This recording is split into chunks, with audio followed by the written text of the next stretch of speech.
मैं समझना चाहता हूं इस चुनाव आयोग के क्या मायने हैं। भारतीय जनता पार्टी के नेता लगातार हर चुनावी रैली में जहर उगल रहे हैं, सांप्रदायिक तौर पर भड़काऊ बयान दे रहे हैं, मगर चुनाव आयोग पूरी तरह से खामोश है। मैं राजीव कुमार से सवाल पूछना चाहता हूं, क्या आप भारत सरकार की नौकरी कर रहे हैं, देश की नौकरी कर रहे हैं, या भारतीय जनता पार्टी की नौकरी कर रहे हैं? हेमंत बिस्व शर्मा, असम के मुख्यमंत्री हेमंत बिस्व शर्मा अपनी हर रैली में जहर उगल रहे हैं। महाराष्ट्र में भारतीय जनता पार्टी गठबंधन से जुड़े नेता लगातार जहर उगलने का काम कर रहे हैं, मगर साहब मजाल है चुनाव आयोग अपनी कुंभकर्णी नींद से जाग ले। सबसे पहले मैं आपको सुनवाना चाहूंगा हेमंत बिस्व शर्मा क्या कह रहे हैं।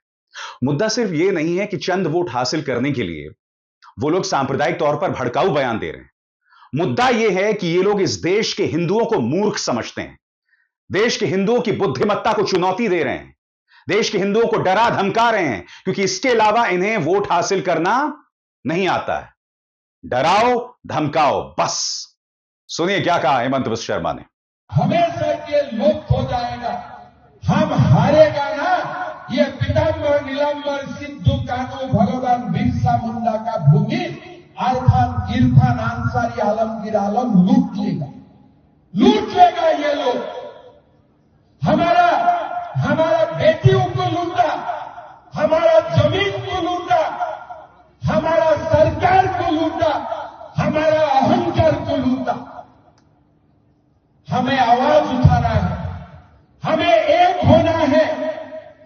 बीजेपी, आजसू, जनता दल, लोक जनशक्ति पार्टी, ये जो एनडीए है ना, ये एनडीए को वोट देके हम झारखंड को एक नया झारखंड बनाना है। अटल बिहारी वाजपेयी फिर दोहराना चाहूंगा, कहते हैं हम हारेगा ना तो ये पीतांबर नीलांबर सिद्धू कान्हू बिरसा मुंडा की भूमिका को इरफान अंसारी आलमगीर आलम लूट लेगा। ये लोग हमारी बेटियों को लूटा, हमारी जमीन को लूटा, हमारी सरकार को लूटा, हमारे अहंकार को लूटा। हमें आवाज उठाना होगा, हमें एक होना होगा। तो आप तो दूसरी बार सरकार में है ना असम में। पिछले 11 सालों से आप देश में सत्ता में हैं। उत्तर प्रदेश में दूसरी बार आप सत्ता में आ गए हैं। मध्य प्रदेश में लगातार आप सत्ता में बने हुए हैं। तो मैं आपसे सवाल पूछना चाहता हूं, भाजपा शासित प्रदेशों में आप हिंदुओं को सुरक्षा क्यों नहीं दे पाए? यह सवाल पूछा जाएगा ना। केंद्र में आप सत्ता में हैं, आप सुरक्षा नहीं दे पाए, बिल्कुल नहीं दे पाए। तो यह सवाल आपसे पूछा जाएगा कि आप इतने नाकारा क्यों हैं, आप इतने गुड फॉर नथिंग क्यों हैं, क्यों नहीं दे पाए आप हिंदुओं को सुरक्षा? और फिर उसी हिंदू को आप डराते हैं, धमकाते हैं, क्यों भाई?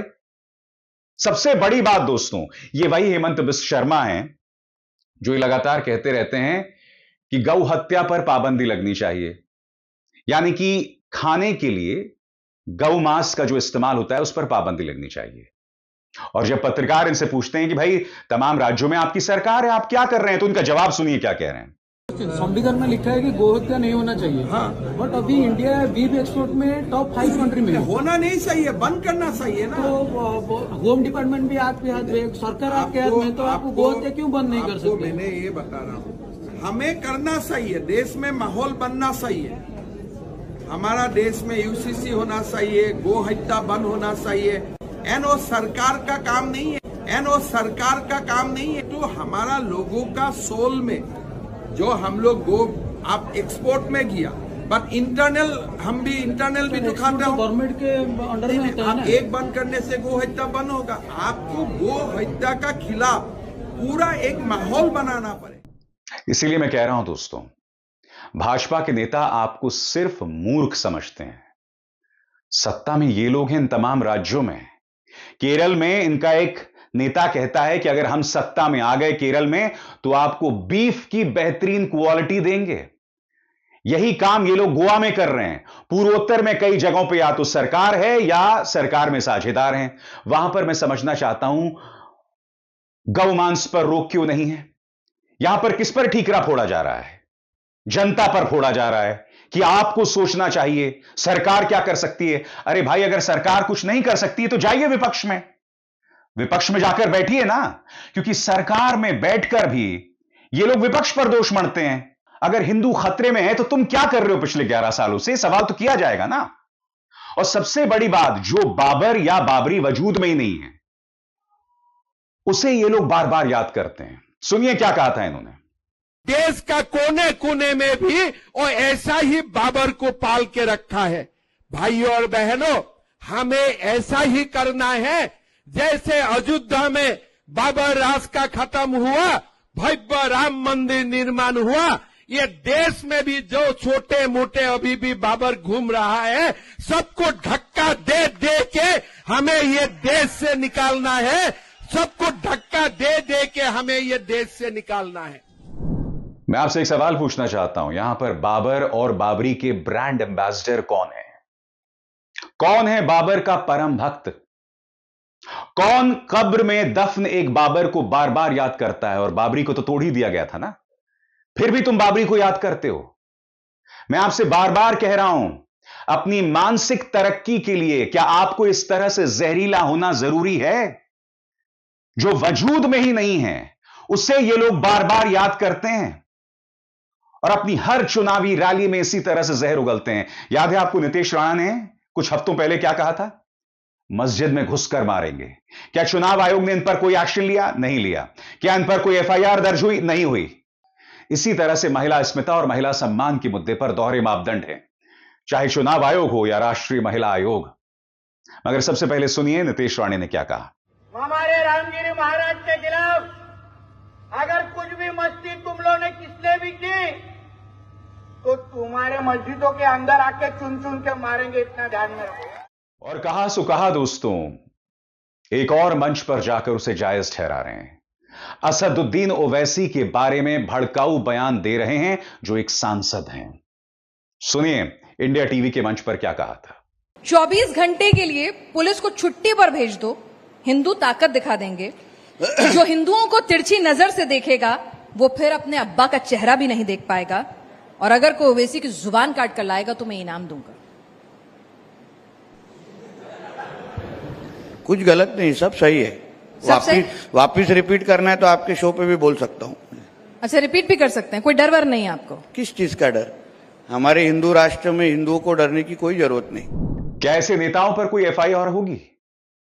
ओवैसी पर इससे पहले हमला हो चुका है। जिन लोगों ने ओवैसी पर हमला किया था उन्हें बाद में सम्मानित किया गया था। क्या उनमें से कोई भी जेल में है? नहीं है। क्या उनमें से किसी पर भी यूएपीए की धारा लगी, यानी आतंकवाद की धारा लगी? नहीं लगी। यहां पर एक व्यक्ति, नारायण राणे के बेटे, एक विधायक इस तरह के बयानात दे रहा है, इन पर कोई कंट्रोल नहीं है।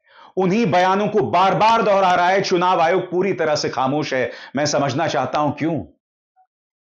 आप इस मुद्दे को समझिए दोस्तों, इसमें साफ तौर पर दिखाई देता है कि इनका सिर्फ एक मकसद है कि धार्मिक भावनाओं को भड़काकर आपका वोट हासिल किया जाए, आपकी बुद्धिमत्ता को चुनौती दिया जाए, आपकी सोच को दंगाई बनाई जाए। और जो चीजें इनके हाथ में हैं, यानी गोमांस पर पाबंदी लग सकती है, तमाम जगहों पर इनकी सरकार है, मगर नहीं साहब, नहीं लाएंगे, क्योंकि इन्हें उन बाकी राज्यों में भी सत्ता में बने रहना है।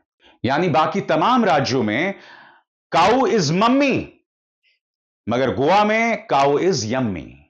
यही हकीकत है दोस्तों, और उसके अलावा कुछ नहीं। इस खेल को आप जितनी जल्दी समझ सकें आपके लिए उतना ही बेहतर है।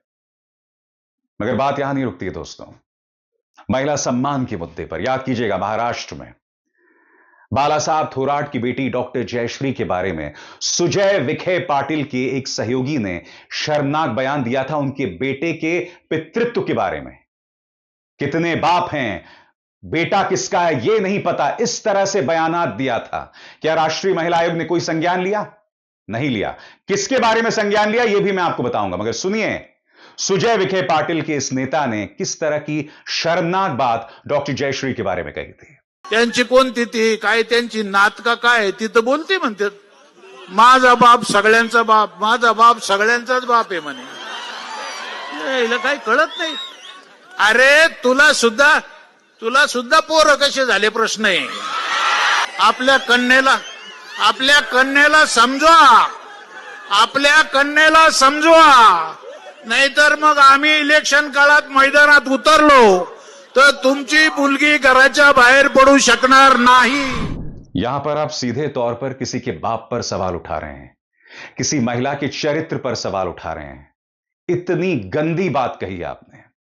और दूसरी तरफ अरविंद सावंत, उद्धव सेना के सांसद, इन्होंने एकनाथ शिंदे सेना में शामिल शाइना एनसी के बारे में एक शर्मनाक बयान दिया था, इंपोर्टेड माल। अगर आप यह कहना चाह रहे थे कि बाहरी पार्टी से आई एक महिला नेता को टिकट दे दिया गया तो आप बेहतर शब्दावली का इस्तेमाल कर सकते थे, मगर नहीं साहब, आपने क्या कहा? इंपोर्टेड माल।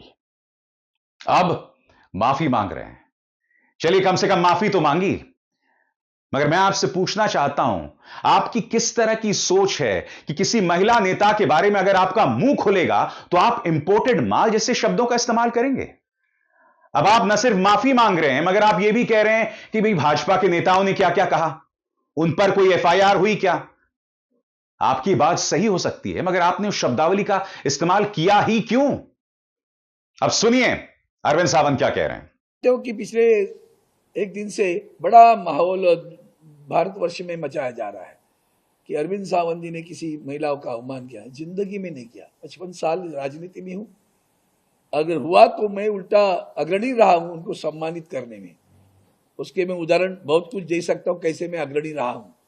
लेकिन दूसरी तरफ मैं इतना ही कह सकता हूं, जिस तरह से जो वक्तव्य हुआ वो वक्तव्य को उसका अलग अर्थ लगाकर जानबूझकर मुझे टारगेट किया जा रहा है, वो मुझे खेद लगता है, दुख लगता है। लेकिन फिर भी मेरे वक्तव्य से किसी को मन को ठेस पहुंची होगी तो मैं दिलगिरी व्यक्त करता हूं, मैं उनका सम्मान करता हूं। और मैंने कभी पिछले मेरे 55 साल में अवमान नहीं किया, आज भी नहीं करूंगा, कल भी नहीं करूंगा। और दूसरी बात, लेकिन जब मैं कर रहा हूं, मेरे ऊपर गुनाह भी दाखिल हुआ, तो मैं अपेक्षा करता हूं कि देश में महिलाओं के सम्मान में पार्टी वाइज नहीं देखा जा सकता। अगर है तो शूर्पणखा किसने कहा था महिला को? जर्सी गाय किसने कहा था महिला को? रेवन्ना रेड्डी जैसे उधर जो कुछ हुआ उसके बाद में प्रचार में जाकर जिसने सम्मानित किया, तो क्या वो सारे महिलाओं के सम्मान थे? मणिपुर में जो हुआ उसमें महिलाओं का सम्मान हुआ क्या देश में? इसके बावजूद जो वक्तव्य जो हमारे माननीय हमारी महापौर मेयर मुंबई की किशोरी पेडनेकर के बारे में आशीष शेलार जी ने किया, उसके ऊपर कौन सा गुना दाखिल हुआ?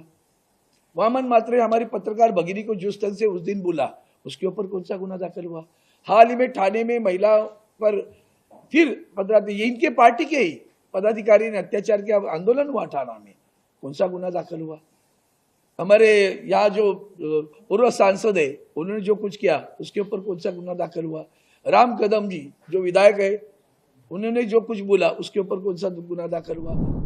विपक्षी गठबंधन के नेताओं को समझना पड़ेगा कि उन्हें अपनी जुबान पर लगाम लगाना होगा। आप जो भी करेंगे, राष्ट्रीय महिला आयोग तुरंत सक्रिय हो जाएगी। यह राष्ट्रीय महिला आयोग जो है कुलदीप सिंह सेंगर के मामले में एक्टिव नहीं होती है। जब बलात्कारी राम रहीम को बीजेपी बार बार पैरोल देती है तब रिहा नहीं होती है। बृजभूषण शरण सिंह पर पूरी तरह से खामोश रहती है। तो स्वाभाविक सी बात है, विपक्ष और भाजपा के नेताओं में जमीन आसमान का फर्क है। इसलिए बहुत जरूरी हो जाता है कि आप सोच समझकर बोलें, इस तरह की बयानबाजी ना दें। हम लगातार देख रहे हैं सुप्रिया सुले के बारे में, प्रियंका चतुर्वेदी के बारे में, डॉक्टर जयश्री के बारे में भाजपा गठबंधन के नेता जहर उगल रहे हैं, मगर ना चुनाव आयोग कुछ कह रहा है, ना राष्ट्रीय महिला आयोग। मानो विपक्षी गठबंधन की महिला नेत्रियों की कोई इज्जत नहीं है। इनमें से ये सांसद हैं, फिर भी इनके चरित्र पर अनर्गल हमले किए जा रहे हैं। पूरी तरह से खामोशी बनी हुई है। ये दोहरे मापदंड नहीं तो क्या है? ऐसे में क्या भारतीय जनता पार्टी को अधिकार रह जाता है महिला अस्मिता पर बोलने को? क्योंकि जो बात यहां पर अरविंद सावंत कह रहे हैं उसकी जमीन तो है, और इसकी चर्चा मैं पहले करता रहा हूं। आप एक प्रज्वल रवन्ना के लिए जाकर वोट मांगते हैं, यह जानते हुए उसने क्या किया। बृजभूषण शरण सिंह पर प्रधानमंत्री खामोश रहते हैं। जर्सी काऊ, कांग्रेस की विधवा, शूर्पणखा, यह तमाम शब्दावली जो है वो संसद के अंदर चुनावी मंचों पर दी गई है। इस तरह के बयानात लगातार दिए गए हैं, बार बार दिए गए हैं। चुनाव आयोग खामोश है और राष्ट्रीय महिला आयोग खामोश है। मगर मैं उम्मीद करता हूं कि राजीव कुमार, अगर आपकी रीढ़ है तो आप हेमंत बिस्व शर्मा पर पाबंदी लगाएंगे। असम के मुख्यमंत्री को बिल्कुल भी अधिकार नहीं है चुनावी रैलीज में जाकर भाषण देने का, क्योंकि सिवाय जहर उगलने के यह व्यक्ति कुछ नहीं कर रहा है। और ऊपर से दोहरे मापदंड जो मैंने अभी अभी साबित किया गोमांस के मामले में। अभिसार शर्मा को दीजिए इजाजत। नमस्कार। स्वतंत्र और आजाद पत्रकारिता का समर्थन कीजिए, सच में मेरा साथी बनिए। बहुत आसान है दोस्तों, इस ज्वाइन बटन को दबाइए और आपके सामने आएंगे ये 3 विकल्प, इनमें से एक चुनिए और सच के इस सफर में मेरा साथी बनिए।